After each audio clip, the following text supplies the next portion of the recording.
আমিও ওখান থেকে সরতে পারিনি, আমি ওভাবে দাঁড়িয়ে থেকে গেছি ওই জায়গাটাতে, কিন্তু ও আমার পাশে যেমন দাঁড়িয়ে বেঁধে না, পাটা বেজে গেছে একটু, না হাত আর পাটা বেজে গেছে।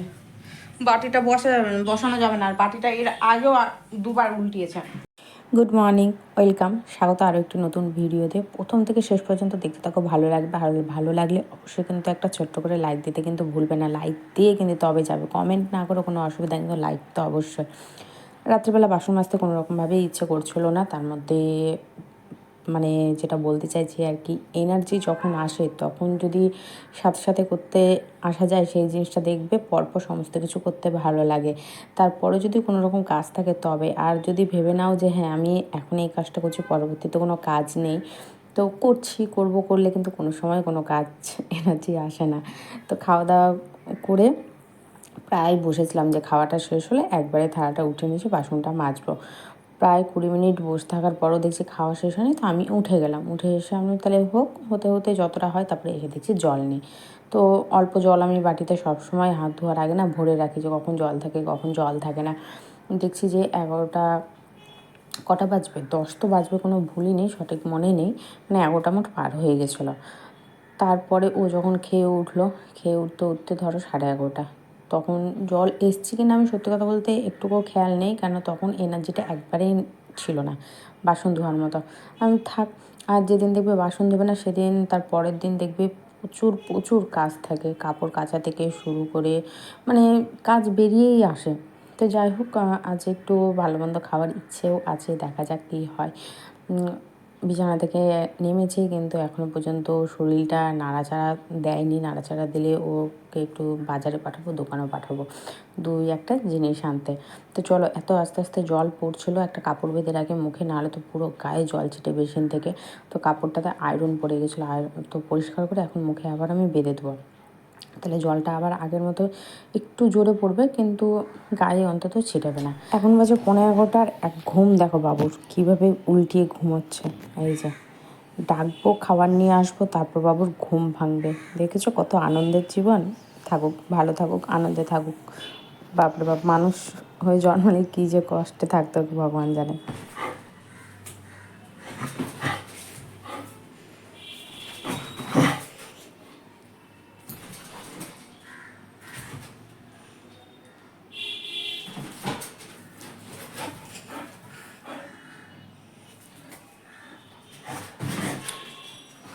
গুড মর্নিং, এখন বাজে 11:30, আর আমি সকালে সমস্ত কাজ করে নিচ্ছি। কাজ বলতে এই যে বিছানা উঠানো আমার কমপ্লিট। এখন ঘর ঝাড় দিচ্ছে, এই যে এটা প্রতিদিনের রুটিন। যখনই ঘর ঝাড় দিতে বসবো তখনই জোর আমার সাথে খেলবে, বাকি টাইম আর মনে থাকে না। একটু আজকে সকাল সকাল খেলা হয়ে গেছে, সকাল থেকে একটু ঝুমঝুম করছিল, কিন্তু এখন পর্যন্ত একদম পুরো ঠিক আছে। তো আমি ঘরটা ঝাড় দিয়ে ভাবলাম যে না, সকালের খেলাটা তোমাদের সাথে শেয়ার করাই হয় না, জোটোর যে দুষ্টুমি খেলাটা, আমি সেটা একটু শেয়ার করি তোমাদের সাথে। তো এটা দেখে, জোটোর খেলা দেখে আজকে সকালটা শুরু করলাম, তোমরা দেখতে থাকো। একজনকে বাজার পাঠানো হলো, বাজার গেল, বাজারে 2-1টা জিনিস আনতে পাঠিয়েছে। কি আনছে সেটা, মানে কি আনছে বলতে কি, আমি আনতে পাঠিয়েছি, আনলে আমি তোমাদেরকে দেখাচ্ছি। তারপরে কাজ শুরু করবো, রান্নাঘরের কাজ, কেননা সকালের কাজ, রান্নাঘরের কাজ, এগুলোই তো হলো সকাল থেকে শুরু না, এগুলো কাজ ছাড়া তো অসম্পূর্ণ ঘরের কাজ। এখন রাখছি, এটা আমি ঝাড় দিয়ে দিই। যে কালকে মাছিটাকে মেরেছে, 2:45 বাজে, তখন বাবু একটু বাইরে এসছে।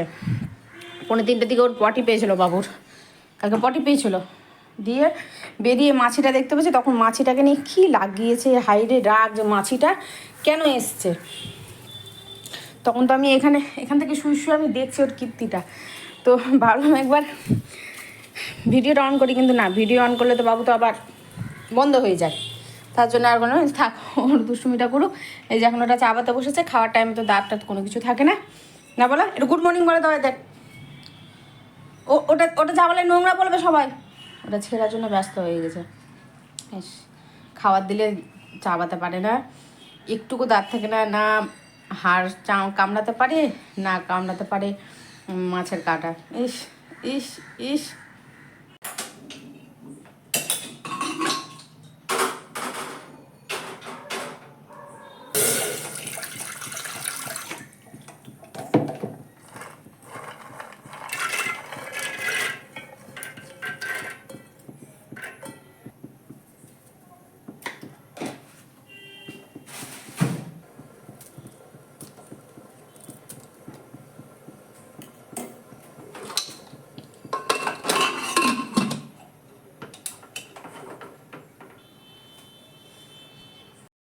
আজ অনেক বড় আগুনের অঘটন থেকে বেঁচে গেলাম, জানি না বাটিটা কিভাবে উল্টে গেল। মানে বাটিটাতে আমার না হাত লেগেছে না কোনো কিছু, জাস্ট চিনি দিয়েছি আর চা পাতা দেওয়া হয়েছে। মানে কৌটোটা নিচে রেখেছি আর একদম মানে কীভাবে যে উল্টে পড়ে যায়, একদম গরম ফুটন্ত চা। মানে ওখান থেকে মানে সরে কীভাবে যে আমি সরেছি আমি নিজেও জানি না। মানে পা আর হাত আমার দুটোই বেঁচে গেছে। যে চিনির কৌটোটা ধোবো বলে আমার ধোয়া হয়নি, তো ওখানেই রাখা আছে। তো আমি চায়ের কৌটোটা জাস্ট রেখেছি আর উল্টে পড়েছি। তুমি ভাবতে পারছো যে আগে কিন্তু মুখ হাত, তারপরে কিন্তু যেহেতু পা। ছোলাটা আমার সেদ্ধ হয়ে গেছে। যাই হোক, আগুনের পোড়া থেকে অনেক বড় বাচ্চা বেঁচে গেছে। আমি খোসা নিয়ে তো যা ইচ্ছে হয়ে যেত। আর সারা দুপুরের ব্লগে কোনোরকম কোনো কিছু করিনি।